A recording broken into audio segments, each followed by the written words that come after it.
Hey, what's going on, guys? Welcome back to the GM. It is your guy, Boulanger, and up next on the GM, the myth of Lamar Jackson's playing style. Do me a quick favor, hit like. If it is your first time checking out the GM, hit subscribe. Also, hit the notification bell so that you get updates when we upload new content. Let's talk about it. Let me be the first to say this is a very rare take. You can search the internet, you can look in past years, you won't find a commentary like you're going to hear today. You see, I believe that Lamar Jackson will not get the credit that he deserves for what he has done in the NFL and also what he will do in the NFL, unfortunately, until his career comes to a close. And that reason is because there is a myth that exists around his playing style. Let me explain. When you use the term playing style, what you end up doing is putting a player, specifically a quarterback, into a category, not a context, but a category that keeps him limited. An example, when you call a quarterback a traditional quarterback, that typically means he's going to do all his work from where? The pocket. When you call a guy a dual threat quarterback or a running quarterback, more specifically, what you place an emphasis on is his ability to run over his ability to pass. And what happens is when you call a quarterback a running quarterback, what you're in essence establishing is a playing style. You see, we get all these terms and we use them interchangeably. And so what ends up happening is you put a quarterback in a box and you never let him out for the duration of his career. He's only going to be seen one way. No matter what he does, he's only going to be considered a running quarterback. I'm going to share a clip with you guys from Speak On yesterday, and Joy Taylor was talking, and it kind of highlights my point, and then I'm going to come back and kind of offer some commentary. So let's listen. Joy Taylor, what did Lamar Jackson prove in the win? One, that his MVP is super valid. And I know that we talk about MVPs in the postseason and how much does it matter, it's a regular season award. But we do like to see the MVP of the league have success in the postseason, and we did see that with Lamar so far, even though he had a unanimous MVP. Of course, we're assuming that he's going to win the MVP, he's going to win the MVP. So you will have two MVPs, and now the MVP will be an AFC Championship game. So that's special. But I also got to thinking, I think it really validates running quarterbacks in a lot of ways too. We've had some conversations about where we put running quarterbacks, how we look at stats, and we count rushing yards when we list quarterback stats, because we usually don't. We just do how many passing touchdowns they have, how many passing yards they have. Last year you had a running quarterback in Jalen Hurts in the Super Bowl. This year you have a running quarterback in Lamar Jackson in the AFC Championship game. I think it's time we start adjusting how we talk about quarterbacks, particularly quarterbacks that we know have the ability to use their legs to influence a game. Why do we not count rushing touchdowns when we're talking about a player's total touchdown? Do they count for less points? No. Do they count for less if you throw for 3 yards for passing touchdown or you run 3 yards for passing touchdown? So whatever running touchdown, it's all the same. The running yards also count. They also move you down the field.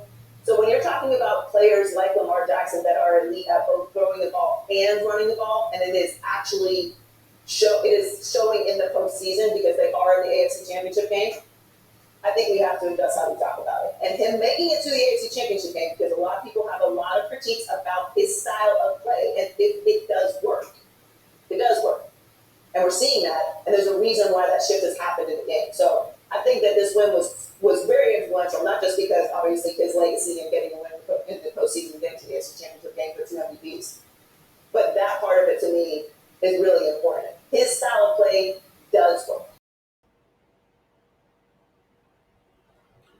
You see, when Joy speaks about Lamar Jackson, she says, he proved that his MVP was valid, and now you have the MVP and the conference championship and all these kind of things.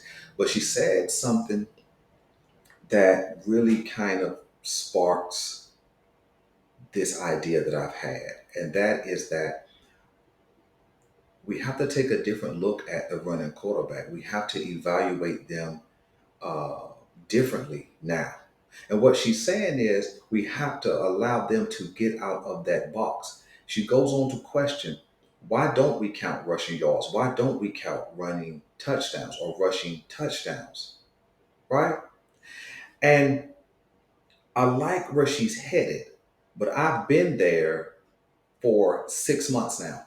See, it was over the summer when I did two videos or maybe three videos when I was talking about how the term that's applied to a quarterback, the dual threat term, has to be done away with. Because once that term is applied, a dual threat or a running quarterback, what happens is a franchise who takes the opportunity to draft him will create an offense that never maximizes his full potential.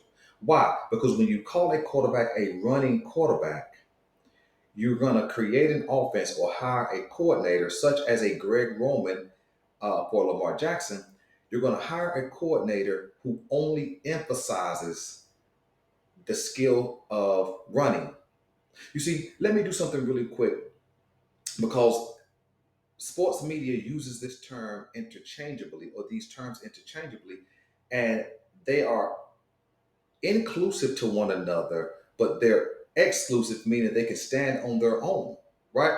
The word talent, you've heard some conversations over the last couple of weeks, whether it's been on Sports Center, one of those shows, or something on Fox. You've heard the debate: most talented quarterback, best quarterback, so on and so forth. But see, talent and a skill set and um, playing style have a correlation.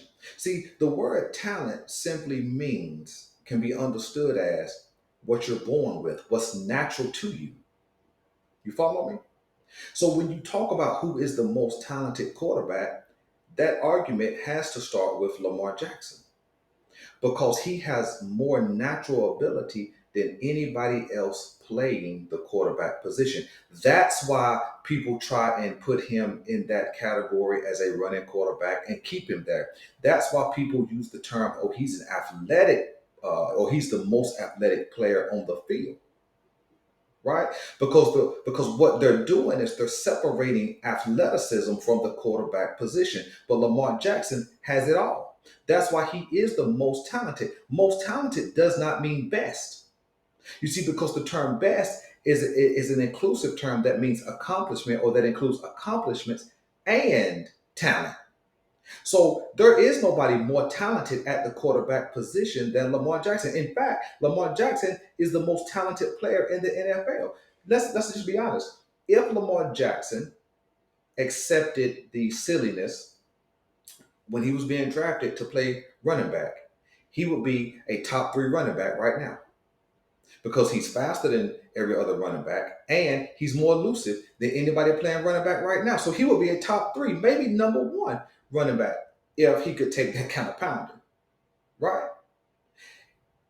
When you think about, oh, move to receiver.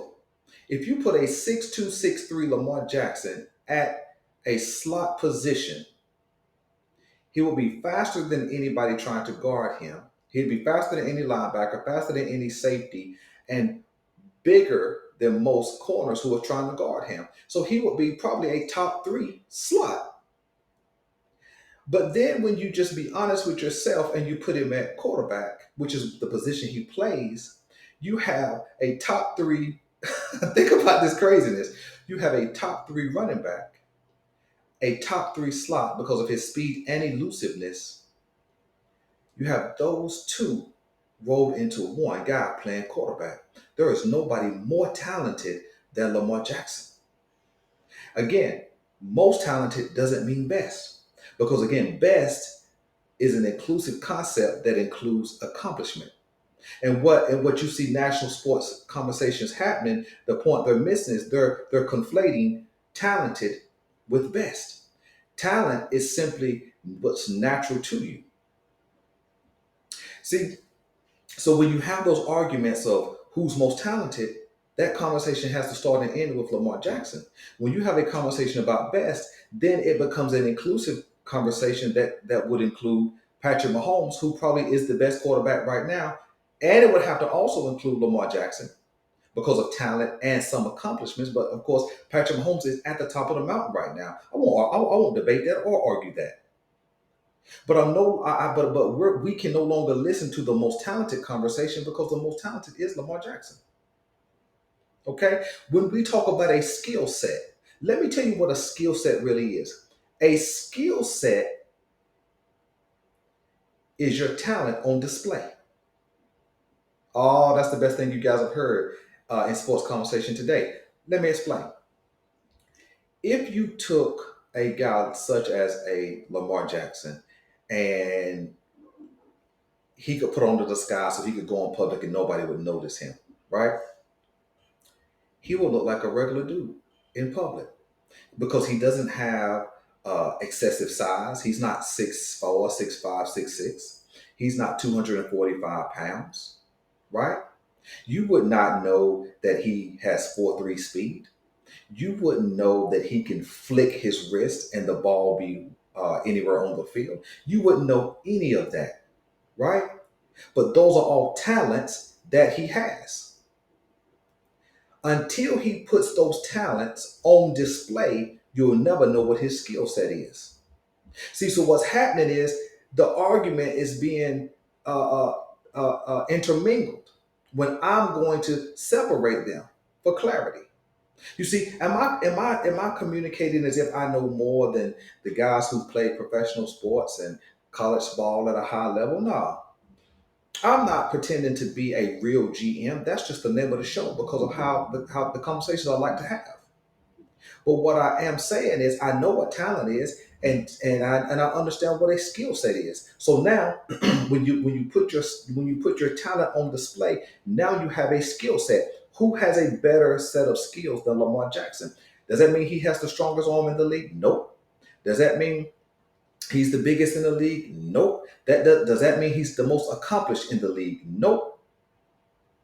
But he is the most talented, and he does have the most dynamic skill set of any player in the league. So now, when you start having these type of conversations about who's the most talented quarterback and or who's the best quarterback, it now demands that we separate those conversations simply because it's two different contexts. The problem has been they've been trying to put these two conversations together. That's why they say silly stuff like, well, in the order of quarterback rankings, it's Patrick Mahomes, and then it's Josh Allen, and then it's Joe Burrow, or typically it's Mahomes, Burrow, Allen, and then it's Justin Herbert, and then it's Trevor Lawrence, and then Lamar Jackson, and those kind of things. And I have a video that I'm working on that I'll show you guys where this argument is uh, one that needs to die. But that's why they keep having that type of conversation. Because when you say Lamar Jackson is a running quarterback, and then you put him in a context and a category with only other running quarterbacks, it now brings him to the bottom of a quarterback list because you're going to look at him as a runner versus as a passer. Whereas his complete talent base equals his complete skill set, which he uses on display as a quarterback, which has to put him at the top behind Patrick Mahomes. Because here's the real truth. Let me give you an example of somebody we know well, and I'm sure I'm going to give you a difference. Take an Odafe Owe. Odafe Owe plays edge, right?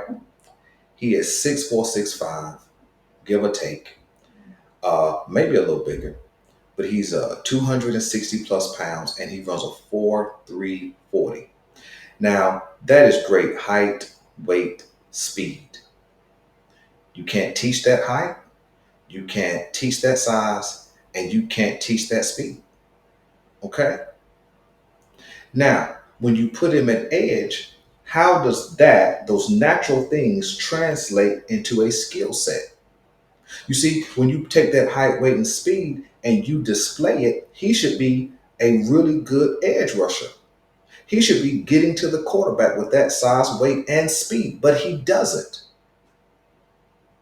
You see? And so, and so his talent is not translating into a skill set. Now everybody has a skill set, but but then it's elevated by what you do with it, by what you do with those natural talents, those natural abilities, right?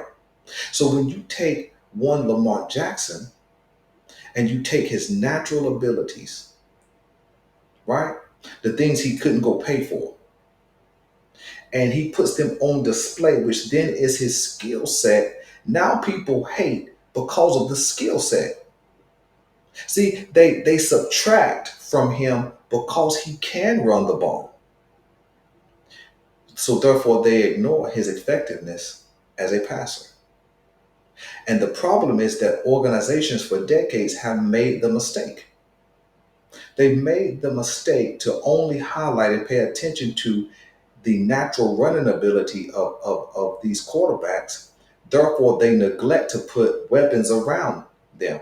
Pay attention when the Buffalo Bills drafted Josh Allen. They didn't go out and try to find him a number one immediately. It wasn't until 2020 when they went and got Stephon Diggs. When Jalen Hurts came into the league and he was dubbed a running quarterback. Now, Josh Allen wasn't really dubbed a running quarterback. He had that in his bag, but he didn't really use it until the last basically 2.5 years, 3 years maybe. And so but what did Philadelphia go and do? Almost immediately, they drafted Devontae Smith, and then they went out and got AJ Brown, which did what? What did that do? What did it do to go get an AJ Brown? It placed a greater emphasis on his ability, his skill to pass the ball, which was hidden by not having the requisite weapons to put around him. That's what they did for Cam Newton. That's what they did for Michael Vick, and that's what they did for Lamar Jackson. And now people are drooling all over themselves because they went out and made a couple of moves and got some wide receivers. Well, heck, that's what you're supposed to do. The reason why Greg Roman had to go is because Lamar Jackson had outgrown his system. Because when you put a quarterback who has an ability, a skill to run, and you only put him in a run first offense, you limit his ability to develop the lesser of his powers, the lesser of his skills, which was to pass. Now, was Lamar Jackson a horrible passer? Well, according to the metrics in the context of completion percentage, things like that, he wasn't a great passer. But when you don't give that guy some weapons that can accentuate uh, um, his ability to pass, who can give him a solid target that can get open, you don't force him, you don't challenge him to get better or grow or develop in that area. And so then what you see is a quarterback who runs and runs and runs and oh, he ran for 1,000 yards, he ran for over 1,200 yards. But those things are great. Those things are great. But you didn't get him a wide receiver so he could run more. You didn't get him a running back so he could run more. Right? He could already do that without those other pieces. How about get him some weapons to put around him so that he could pass more? But see, that's what happens. That's what I was telling you guys back over the summer when I did that series of videos talking about the dual threat quarterback had to go, meaning the title, the label. Because when a quarterback is labeled a dual threat or a running quarterback, it creates that myth of style of play.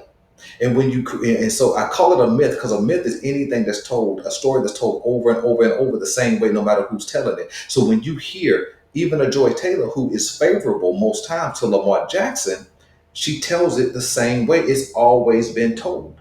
Oh, we have to rethink the running quarterback.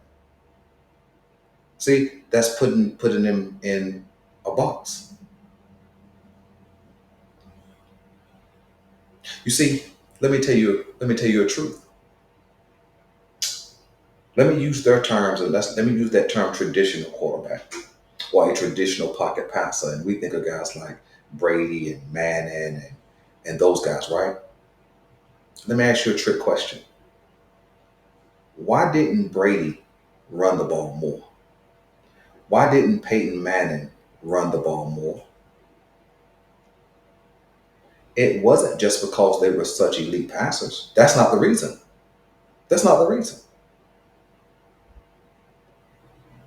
The reason is because they didn't have a talent base that could create the skill to run. That's why they didn't run more. That's why. And so when you don't have a full round, a full, well-rounded skill set, you have to maximize what you have. The difference is a quarterback who has an ability to run and throw. They typically lean on whatever the system is that they're placed in. And Lamar Jackson was placed into a run first system. Matter of fact, let me be honest, it was run first, run second, pass third. Let me prove it to you. A read option system, a read option type system is run first. How do we know? Because they're faking the run. Run second. How do we know? Because if the quarterback pulls the ball, what is he going to do? He's going to run. Pass was third. So you place a greater emphasis on running the ball, which does not allow that quarterback to work in an area or grow in an area that he needs. And what that organization does, they don't give him the weapons. Go back and look at all the guys who were dual threat quarterbacks or running quarterbacks who had that label, with the exception of Jalen Hurts and maybe Kyler Murray. They didn't give him the requisite weapons. But when you go to more of an RPO, which is kind of what Lamar Jackson is in right now, run first, pass is second. It's not run, then pass. It's run and then pass. So it creates a balance. You see, and so that's why I believe Lamar Jackson and guys like Lamar Jackson who are placed in that running quarterback category have been done a great disservice because it does not allow them to get credit for what they do with both. And so then you have silly conversations and silly arguments talking about, well, he had to use his legs. I heard in the telecast on Saturday's game, excuse me, Sunday's game, watching. I actually heard two different things.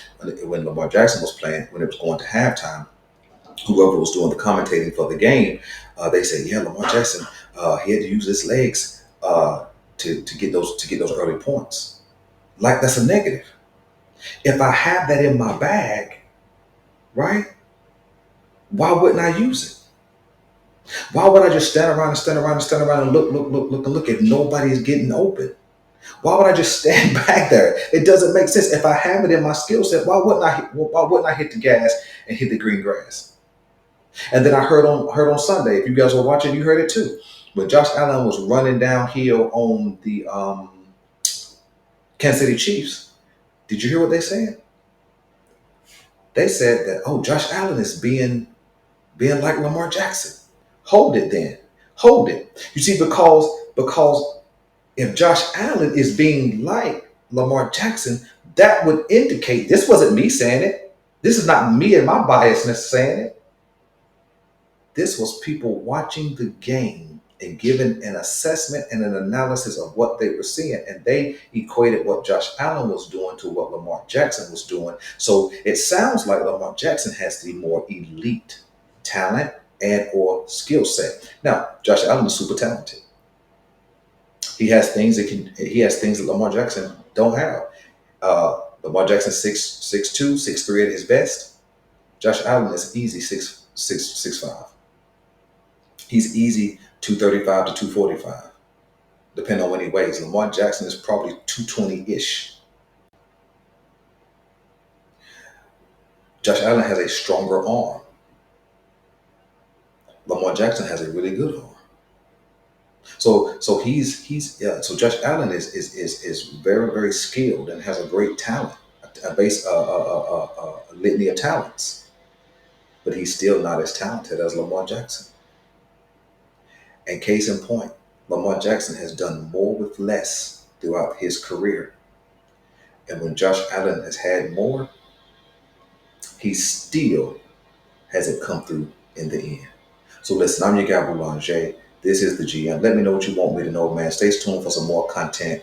Um, I'm going to get more into the game, the matchup, stuff like that, probably on Thursday. I have another video coming out with some more clips and things like that. So, man, appreciate you guys for hanging out with us, man. Hey, man, I appreciate you guys, man, helping the GM get over 500. Something I never expected, man. So please, man, by all means, hit the like button if you're listening, man. Let's get this content out, man, and let's see if we can get the channel to grow a little more. I appreciate it. I'm out.